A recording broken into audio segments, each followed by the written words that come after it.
Welcome to the second webinar in the SEG Europe Regional Advisory Committee's webinar series, State of the Energy Industry in Europe.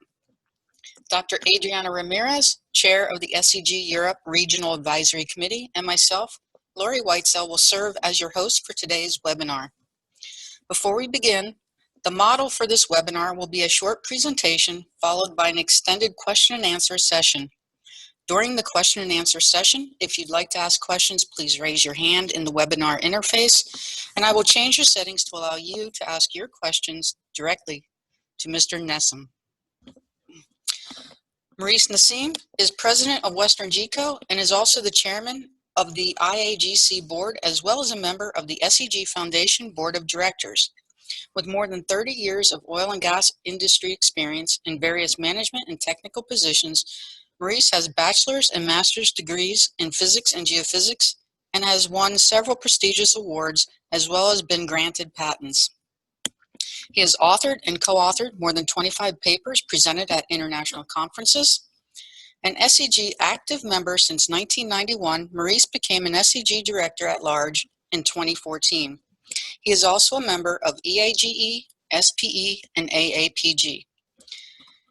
Maurice has led the world's leading geophysical exploration company since 2015. His current responsibilities include the development and implementation of corporate vision and strategies associated with geophysical business. His visionary outlook positioned WesternGeco as the partner of choice in Mexico's sweeping energy reform. His technology innovation leadership brought world-class marine isometric seismic technology, UniQ land seismic acquisition platform, Omega geophysical data processing platform, and advanced inversion technologies to the industry for unrivaled subsurface imaging in any environment. Today, he is pioneering WesternGeco's progressive transformation into an asset-light business built on WesternGeco's leading position in multi-client data processing and geophysical interpretation services. This vision capitalizes on WesternGeco's digital technologies and assets to accelerate hydrocarbon discovery. So, without further ado, let us please welcome Maurice Nessim.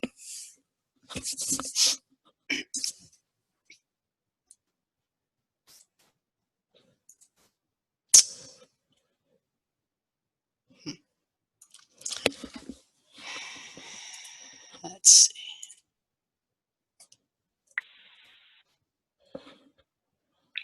Maurice, we cannot hear you. You are muted. Okay. Thank you. Yeah. Excellent. Thank you very much, Lori, and thank you, Diana, for asking me to participate in this quite nice series of webinars. And good morning, and good afternoon, and good evening, ladies and gentlemen. And welcome to this presentation on how digital transformation in the oil and gas industry can help accelerate hydrocarbon discoveries in Europe. And I will begin with a brief introduction on the digital age and how rapidly it has captured our lives in the past decade, following which I will touch upon the current state and future of the technology in Europe, finally closing with how digital innovation can help accelerate growth and increase returns for our industry, and highlighting the importance of adopting this type of transformation.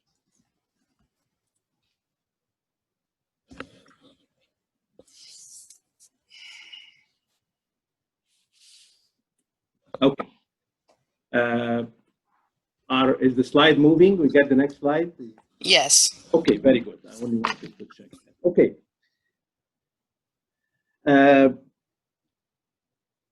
The world is witnessing an explosion in data, as you all know, with internet traffic in the zettabyte range in 2017, and expected to grow several times over the next few years.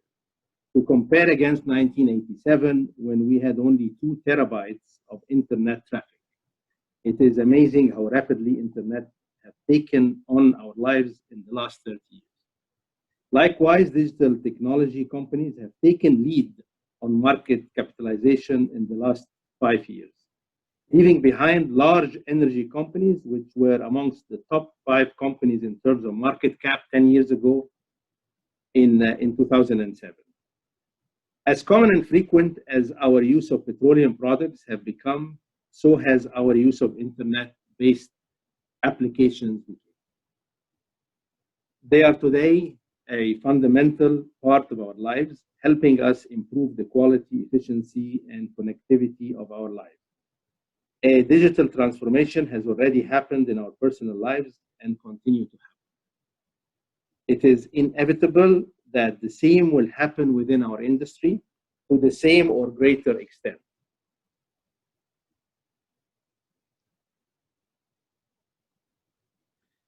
Let's turn our focus on Europe. In the digital age, big data and digital platforms have grown dramatically and are radically transforming every industry. It has become crucial for every nation to rapidly adopt these changes in order to grow their economy at a pace that will keep it competitive. According to a report published by McKinsey in 2016, Europe was operating at only an estimated 12% of its digital potential. Now, in the past 2 years, this number has improved, but certainly there is a huge potential to grow further. The large volumes of data generated from equipment, machines, and people provide significant opportunities for innovation, new business models, and smart products and services.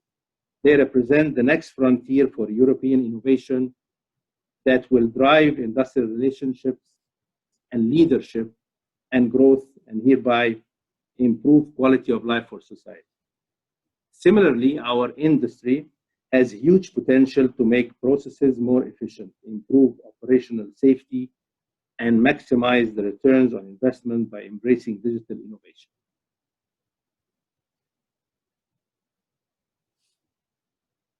Let's look at some of the current market indicators to gauge the health of our industry. And let's start by the reserve replacement ratios. And as you can see, and probably all of you are aware, that the industry now, is the RRR is unsustainable low, and about 50% drop compared to 2014. Which is very difficult for oil companies, because that's the most important. Having reserves is extremely important. So we have an issue, we have a problem that we need to find a solution to. I'll move to my next slide, where it also demonstrates the exploration results worldwide. And it's moving on for a look at exploration results and trend before and after 2014. In the same vein, we can clearly see a huge drop in the average discovered wells in the past 3 years, and respectively fewer drilled wells and significantly lower success and smaller discoveries. I think that's important to study a little bit more carefully, and to see that this huge gap between the average discovered from 2012 to 14 compared to the last 3 years, this huge gap is attributed to these fewer wells and the lower success, which is not only because of the lack of investment, but also because there is a technology gap where the successes that are happening are less and smaller. So let me move to my next slide, where I also want to show you how much the market spend in seismic. You know that energy and discovery starts by geophysics and seismic, very important role. So if we turn our attention to the global seismic market, our industry have been through turbulent times over the past 5 years. The towed streamer seismic acquisition market has dropped by staggering 85%, right after many acquisition companies made huge investments in fleet expansion and upgrades. The remaining markets, like processing, OBS, and multi-client, also dropped by approximately 50%, with overall industry spend dropping to 60%. So despite the recovering oil prices that we're seeing now, the pricing and spend in this market remains very low. We do, however, need to ask ourselves, how are we going to continue to survive and thrive there in a forever lower seismic spend market? So incremental changes will not provide the foundation for long-term growth and survival. A radical change has to happen. We see this happening in the digital space, a radical digital transformation of our industry, leveraging automation, mining insight from the enormous amount of data we gather, and integration of data across domains offer a hope we need for the future.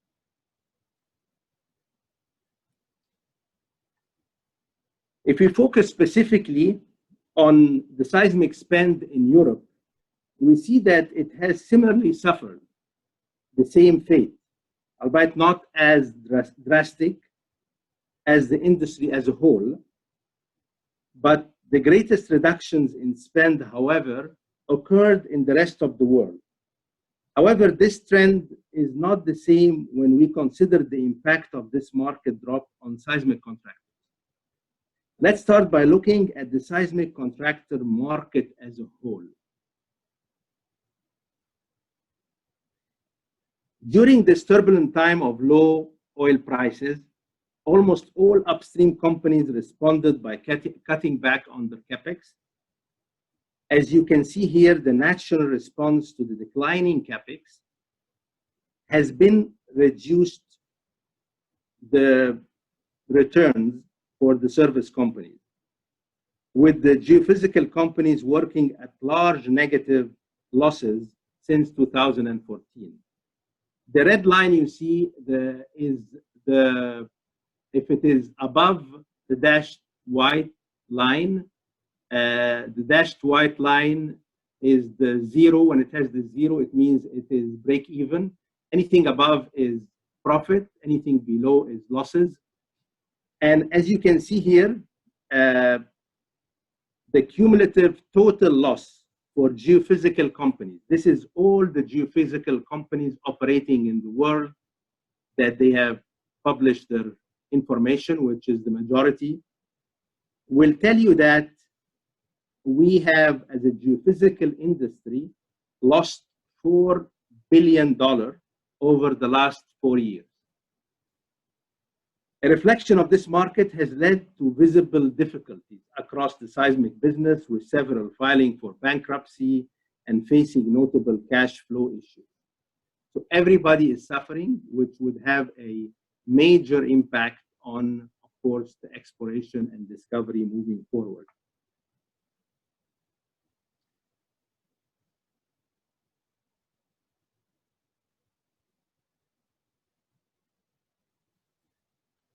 Now, let me move to look at European seismic contractors in particular. And it's clear from this chart, it's the same chart, but only focusing on Europe.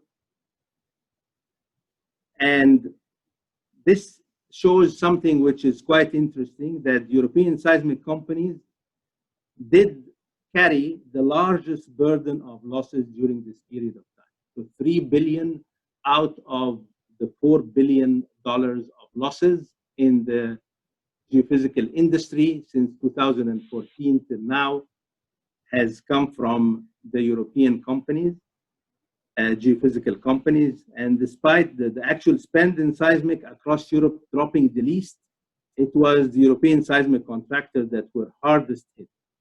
Europe has paid the largest price in this downturn, and Europe should therefore lead in the radical transformation of our industry going forward. Despite this history, Europe's future is optimistic in terms of growth in many technologies. In terms of seismic exploration, the ocean bottom seismic market, in which Europe is a leader, is projected to grow rapidly from now to 2020. From only 8% of the total marine market in 2008, the OBS market is looking to grow to more than 50% in 2020. The growth is just as fast as the growth in the digital technology. Also, if we look at the bottom plot, the number of global 4D surveys have been increasing, another field where Europe is a leader. 4D or reservoir monitoring surveys for producing fields require precision and quick turnarounds in order to help accelerate production. The production forecasts from European fields for small Barents Sea show that the peak is yet to arrive, which means that more and more data is going to come in, posing challenges in extracting value from them and requiring faster decisions. To support this space, it is important for us to do things differently, to modernize our ways of processing these large volumes of data, which with quick turnarounds and only automation and analytics can help. Digital technologies can help analyze data faster, correlate information from a broad pool of data, and help collaborate between different stakeholders in order to get the best results in the quickest possible time. Precious human time can be used to leverage the broad experience of interpretation and interpreting the results produced by those machines, and coming up with solutions that require deep knowledge of geophysics and geology.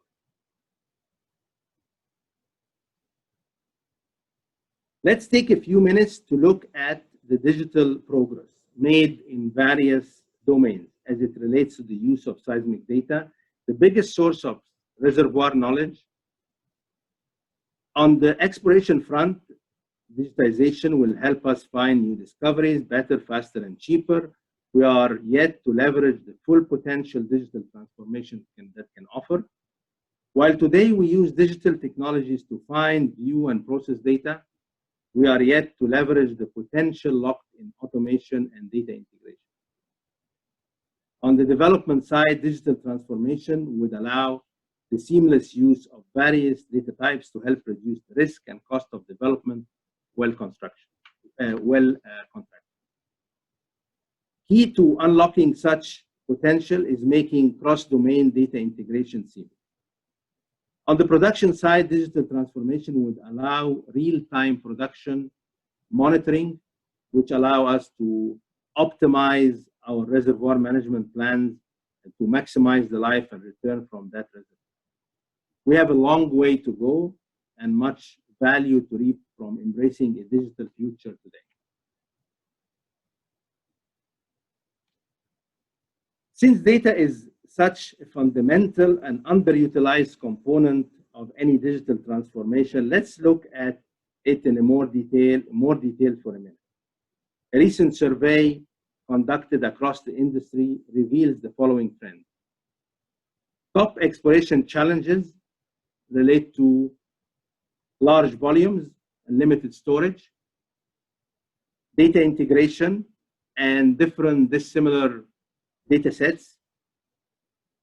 These are the important challenges we face. Emerging technologies with greatest potentials are the machine learning, artificial intelligence, modeling, visualization techniques, and data integration capabilities. And the biggest concerns using the cloud has been around security, which is the privacy and the breaches, which represent quite a large concern. And then, of course, the reliability, accessibility, and the uptime. While we continue to acquire data with innovative design, we are currently facing another challenge, which is the volume of data. In the last decade, data volume has increased by several orders of magnitude. A huge data gap exists in the upstream oil and gas and other process industries. However, most end users struggle to get the most value from their data and find it difficult to manage and model the data. This requires us to find new innovative ways to handle this gigantic volume of information from point of view of storage, speed, ability to process, and rapid, meaningful analysis. As we start to grasp the potential of vast, underutilized data, we look to data analytics and data science to gain a deeper insight into how to explore better, faster, and cheaper.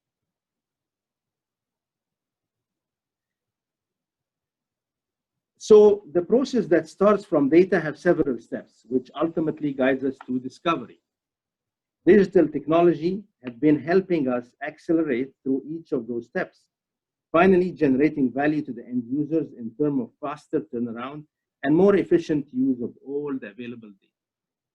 Many companies have migrated to software that leverages cloud-based infrastructures, enabling petascale data management and real-time updates of seismic that goes beyond traditional imaging products. With advancements in cloud technology, where, for example, companies will have access to their multi-client data seamlessly, to effective use of machine learning to eliminate human errors in repetitive seismic processing steps, to enabling integration and collaboration between multiple parties, and a wide-ranging set of data from various sources. Digital innovation has not only made processes simpler, but also generating added value to our industry, while alleviating human effort from mundane tasks.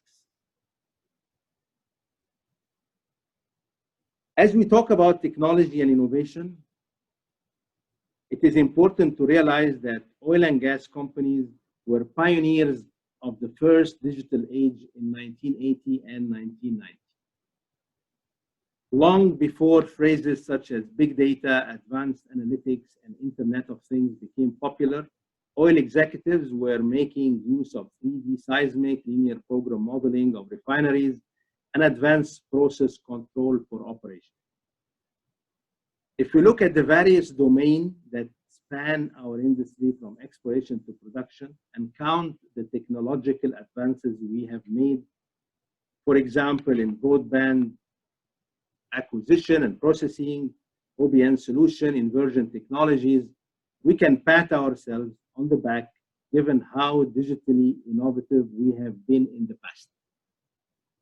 However, the digital transformation outside our industry have grown in leaps and bounds, and we have not kept pace. This industry have always welcomed technology, and the collapse in oil prices internationally and competitive pressures will push us to speedier adoption of this transformative technology. In January 2017, World Economic Forum white paper compiled in collaboration with Accenture reported that digital transformation in the oil and gas industry could result in more than 1.5 trillion of value for the industry and its clients and wider society. Using cognitive computing, cloud, machine learning, big data, and data analytics is helping us extract the most value from reservoir data. It is important to remember here that it is the combination of technology, data, and collaboration that is enabling these successes. Transformation, the question is transformation important, and why is it important? And we know that it starts in our minds before it starts in our company.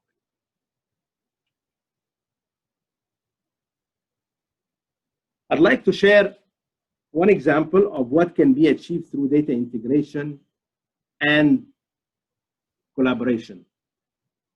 Project EDGE is a groundbreaking imaging initiative in the Gulf of Mexico, which had the objective of building a unified Earth model over more than 50,000 square kilometers based on wide azimuth and full azimuth seismic data, full tensor gravimetry and data, and information from more than 300 plus wells. The project was executed utilizing our in-house private cloud. This project took over a year to execute and leverage our internal cloud capability.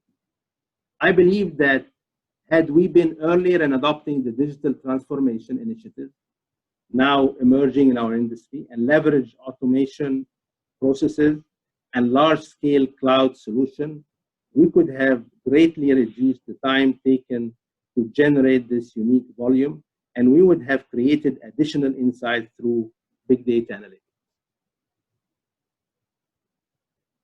To summarize, I would like to highlight 3 value propositions available to those who embrace digital transformation.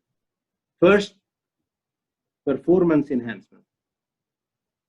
This is the early identification of risks and uncertainties and mitigating these at the design and planning stage.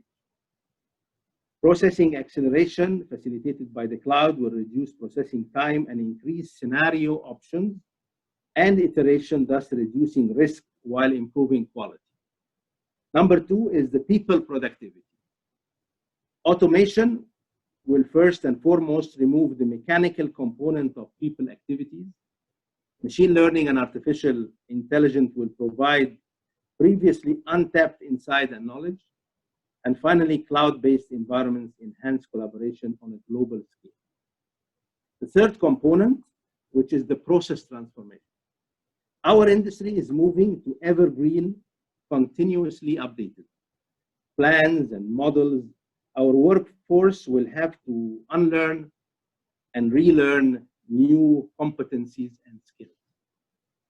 Decision-making will become decentralized, and leverage expertise wherever they are in the world. And my closing remarks is that I'm saying that in conclusion here, I would like to close by emphasizing that the current European market environment needs strong adoption of innovation and technology, especially on the digital transformation. The focus of innovation and technology require a change in mindset before we change technology. We need to focus on changing the way we work by embracing digital transformation. We will also have to change our business models along with our mindset and technology. So after developing those technologies, we need then to have complemented by business models, and following this, we would need to have organizational changes within every organization in order to cope with that. And finally, the potential for transformation and the opportunities that will bring to us are limitless. Thank you very much for your time and attention today. I would be very happy to answer any questions that you have. Thanks. Thank you, Maurice. All right, if anyone has questions, please raise your hand and I will place you in a position where you can ask your questions directly.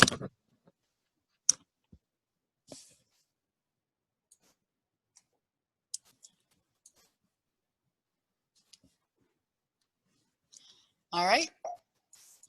Hello? Go ahead. Ahmad. Thank you very much. Thank you, Maurice, for this very interesting subject. It's really fast that we see the digital transformation attacking all different industries, and now it's coming to the oil and gas, right?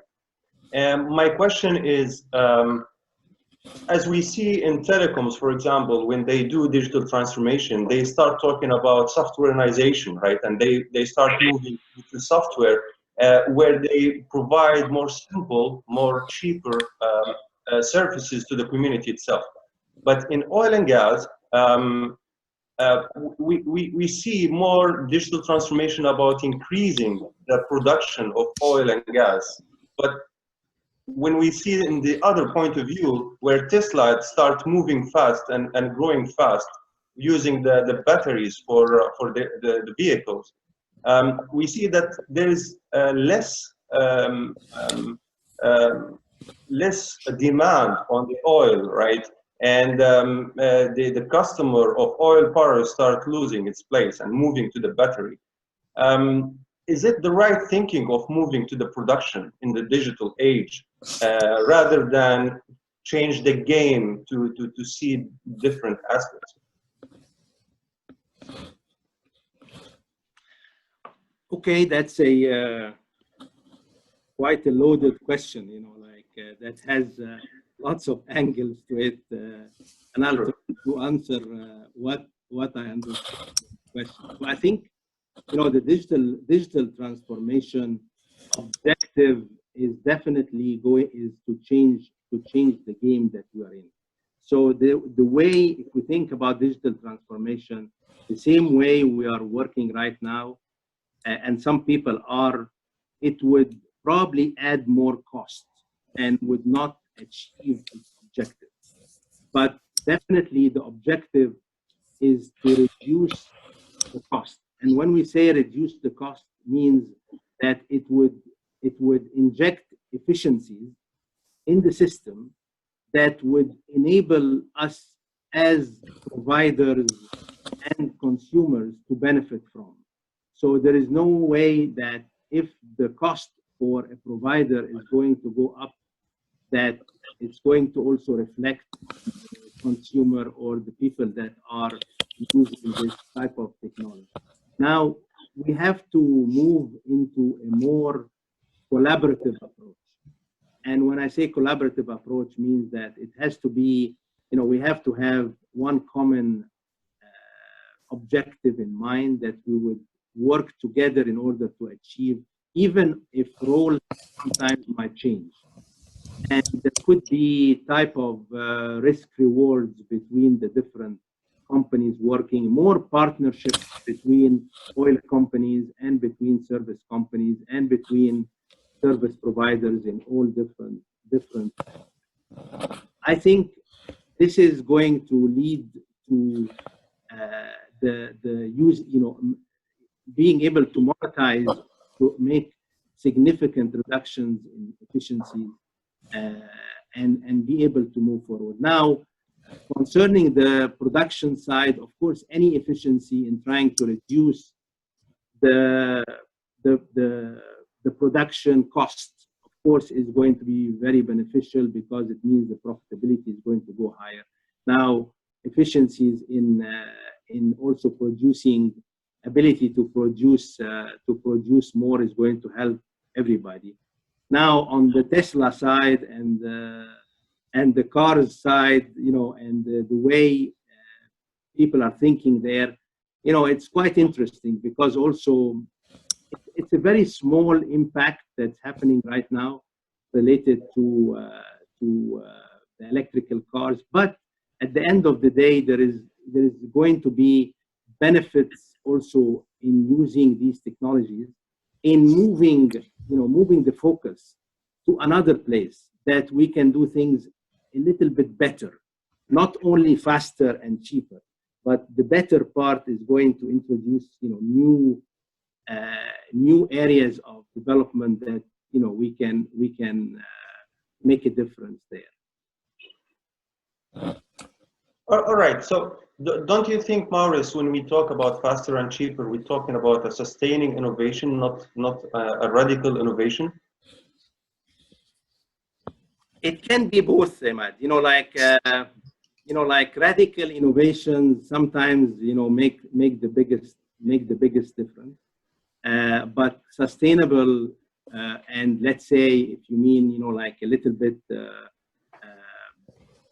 growing, not like more in a less fast way, or in a completely different way. I think that's what the industry is going to do anyway, because radical transformation, our industry is not ready for radical transformation, and that's not is not advisable. It might be successful with some particular companies that might take it as an opportunity to try to differentiate themselves out of the conventional either service companies or oil and gas companies, and make a big difference. I think these would be the biggest people that would benefit. But for the majority of the companies, it has to be tested and sustainable, and our industry is very unfortunately, like when you look at it, we move much slower than the rest of the world, and we're very conservative the way we look at things. It has to be proven, and it has to be sustainable, so that the industry would embrace and be able to move big ways into that direction. All right. Thank you very much, Maurice. Thank you. Thanks, Ahmad. Thanks for your question. Okay, we have a couple questions and answers that came in, and we'll take one of those and move back to someone who can speak, and then we'll come back to a few questions and answers. So the first question, will WesternGeco hire in this new digital reality? Absolutely, yes. Okay, maybe we'll take the next question. What type of professionals will match the profile? So what type of candidates would be a good fit for this new digital transformation? Okay, so that's a very good question, because we need lots of course people that understand the computers very well, and it becomes very native to them and natural in their development and thinking. That's definitely, computer scientists and analysts are going to be very important. In the same, like while I'm saying this, right, there is going to be a bigger need for very deep knowledge of geology and geophysics. Not the same person, because right now we don't have this generation of both computer scientists, at the same time very deep knowledge in the domain knowledge. Now, the domain knowledge is going to be extremely important and going to become more and more valuable and more important, because the faster we do things with the help of those computer scientists, that's going to, we need more of them to come to the industry and to change the game for us. Now, when you do things faster, we had these discussions several times, people, when they think saying, okay, I'm doing, let's say, a certain process faster, it means I can do more and more of it. But actually, when you do things faster, then it gives an opportunity for the domain scientists to be able to do more iterations and more scenarios that will enable a better outcome and a much more accurate subsurface knowledge. So they go hand in hand. And lots of, also the other part is that lots of the analytics, and I didn't show examples in my presentation, that can go completely wrong. So like you could have lots of correlations between different things that have no connection at all and could lead you in the wrong direction. You need still the really deep knowledge domains to be able to look at the outcomes and be able to make a decision in the same time. So it's going to help in a big 80% of the mundane type of activities and work, but then you come to the decision and the ability to look at the outcome and make a decision. That's going to be higher level domain knowledge people.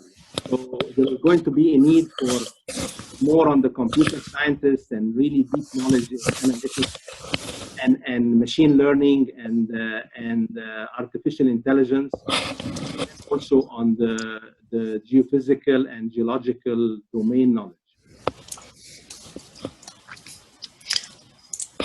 Okay, I just moved Joseph into a position where he can ask his question. And so Joseph, please ask. Okay, thank you, Adriana.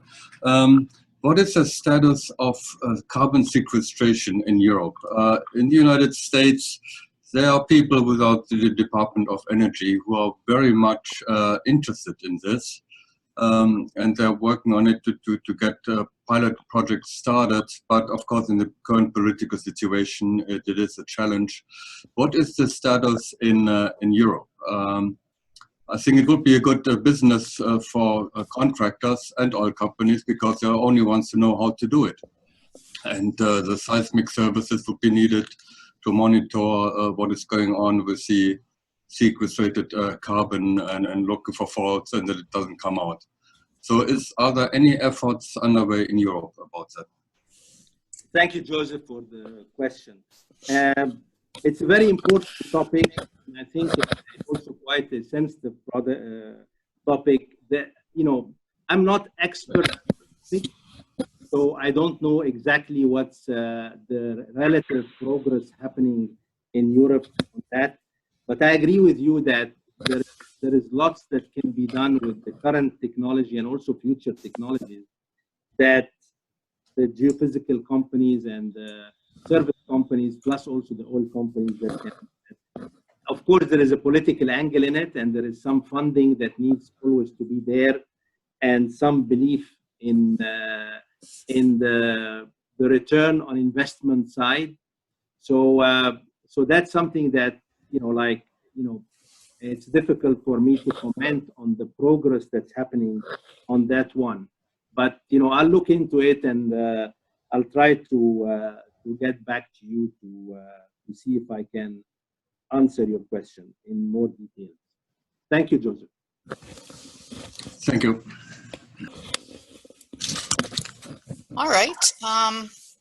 We'll go back to a chat question. Will the professionals from operations be valuable given they re-specialize in digital and acquire new skills? Sorry, will they be? Yes, the question is, will the professionals from operations, will they be of value when and if they re-specialize in digital skill sets? Yes. I think the answer is definitely yes. Now, I think the biggest winners are going to be the people that have the domain knowledge, the operation knowledge, the people that have the skills that will transform themselves and strengthen themselves. It's not, you know, their knowledge is very valuable. It's only that need to add to it this, you know, the digital savviness and ability to change, not to do things the same way they have been doing it for a long time. So I think that's going to be the big winners for people that are willing to change and to learn something new, to get into this very fast changing world, that if we're not going to do that, you know, they might not have a role if they don't change very, very quickly and re-educate and so on. But extreme value, because nothing would ever replace the operational skills and the domain knowledge. Maurice, I have a follow-up question.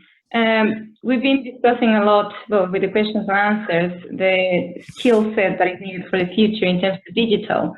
But there's another one that you also mentioned in your presentation, and that's the integration, the ability to work with different types of data sets and to integrate all these, well, the data sets themselves and the knowledge.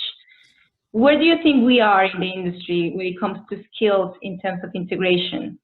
Because for a long time, we have been focusing on experts rather than on people that can handle all these data types and work with them. Do you think there's need for new training?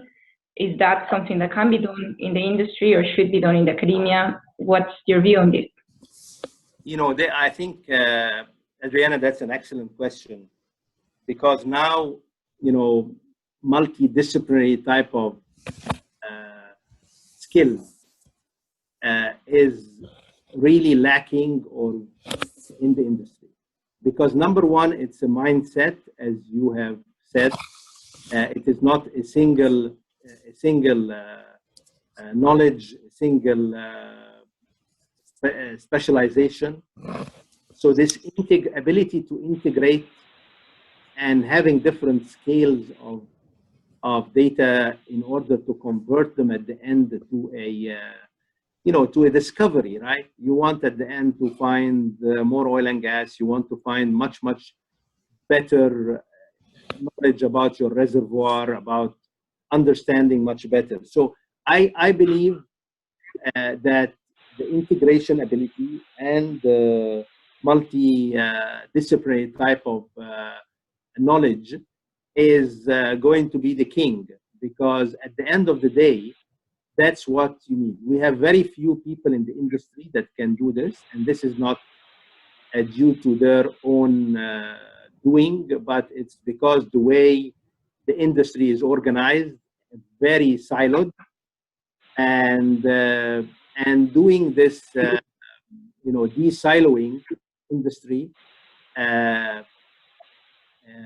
is going to be the biggest challenge. Now, the good news is that in the past, because of, it was very difficult to be able to access different data sets and be able to put them together and be able to do something useful with them, unless you have, an enormous amount of effort to do that and involving lots of people. But now we're in the digital world, and really what's happening in the transformation, where you have these data lakes, where you have all the data present in one place to access, is going to help a lot the multidisciplinary type of integration.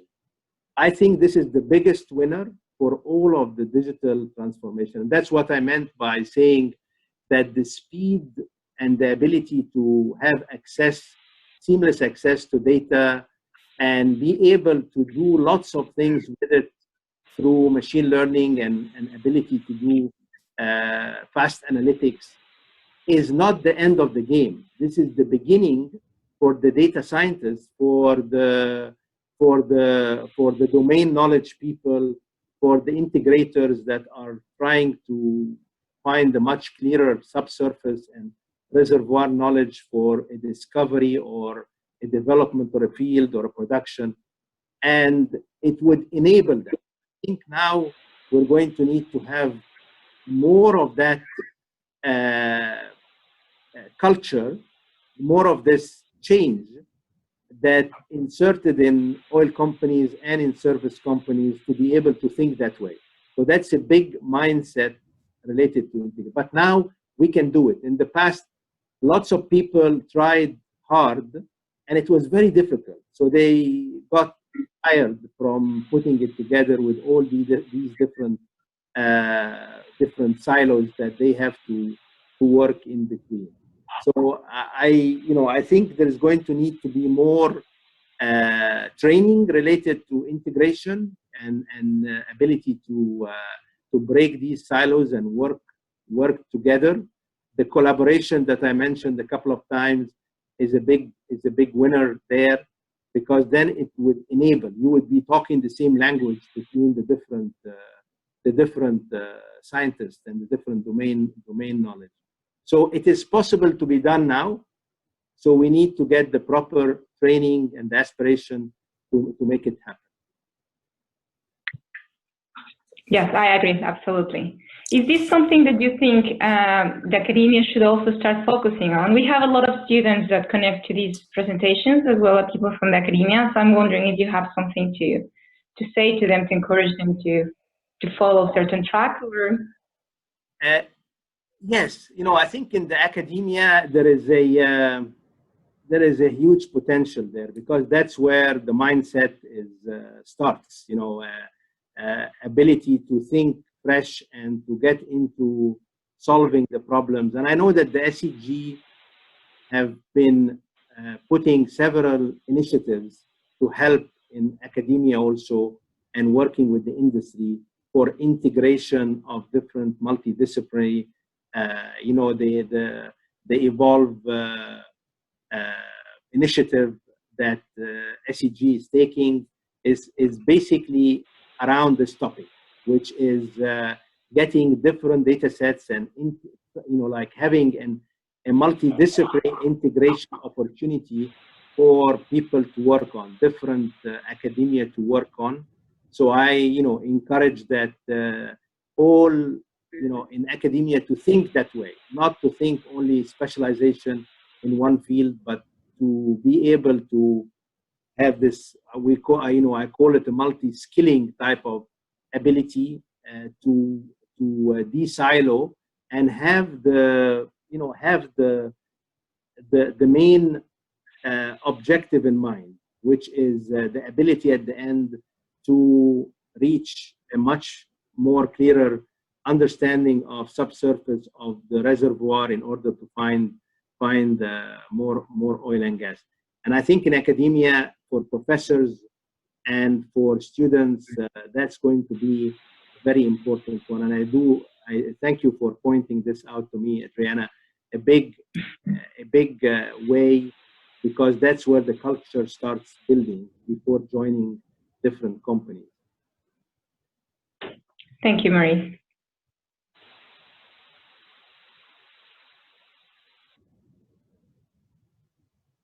Any other questions, Lori?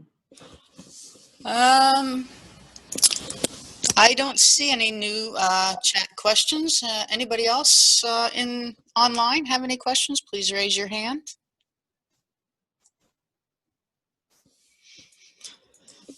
I guess I have a question. What, if any, new technology, aside from the digital revolution that's occurring in the oil and gas industry, do you see potentially on the horizon? You know, we've come from 2D, 3D, 4D. We have sub-bottom nodes and other things that have come along in the not too distant past. So are there any new technologies that you see that may be on the horizon that would enhance what we're already doing? That's a very good question also. I think without, like really going into any of the current technologies that are out there, or maybe where some people are working on, the main technologies that people are going to find in the future is going to be coming as a result of the digital transformation. So being able to, to be in an environment that would allow digital transformation is going to be extremely important. So companies that are building infrastructures around digital transformation is extremely important, because that's not a simple and easy one. So this is going to be a big area. In other words, the place where you can have all these data sets and these what we call data lakes, and ability to have all the technologies easily accessible anywhere in the world.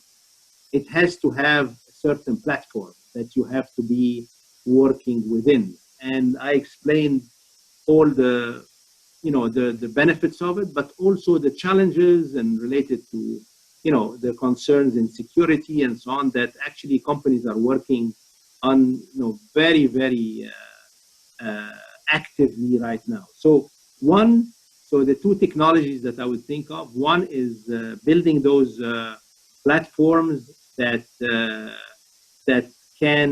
they would be the basis for the digital transformation, and ability to host and be the main place for all the oil companies and service companies to interact, work openly in order to access and fast able to analyze and use technologies. Of course, this is going to get all the the providers like Google and Amazon and Microsoft. All these big companies are going to play a role there with the different companies. Service companies are going to be working there, like in Schlumberger, there is a big product, we call Delphi, which is an environment for that.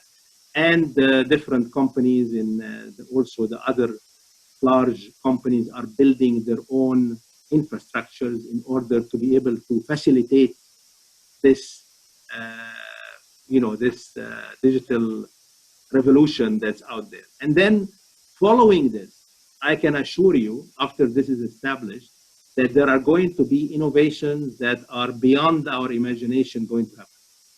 All the scientists that were, like having restrictions even in the way they can think or come up with new ways of doing things, are going to come up with ideas that would, be really revolutionary from that end. And it would be related to the ability to integrate, the ability to, to complement different data sets with high-end technologies that would take it to completely different levels. All the challenges that we have right now there might be completely new challenges, but they're going to be much more advanced and are going to lead us more into much better knowledge of the subsurface. All right. Thank you, Maurice. Thank you. All right. Anybody else have any last questions for Maurice before we call it a day?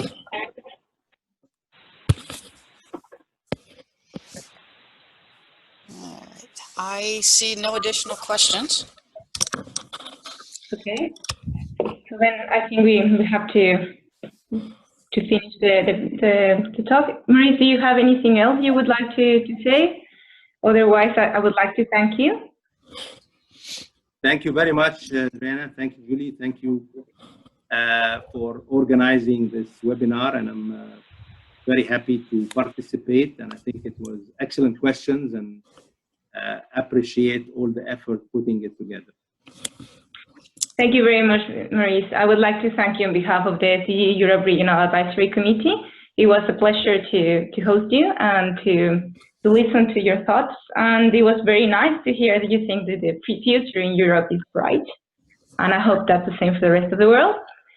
And again, thank you for your engagement in the question and answer session. Just a small reminder to everyone else, we will have our next webinar in the state of the energy industry, in Europe, by Christian Johansen, who is the CEO of TGS, on June 7. We will send an invitation to everyone. Yes, and to follow up on that, be sure to find our announcement on LinkedIn and Twitter pretty shortly for our next webinar. Thank you all for attending and participating. Have a great day. Again, thank you, Maurice. Pleasure. Bye-bye.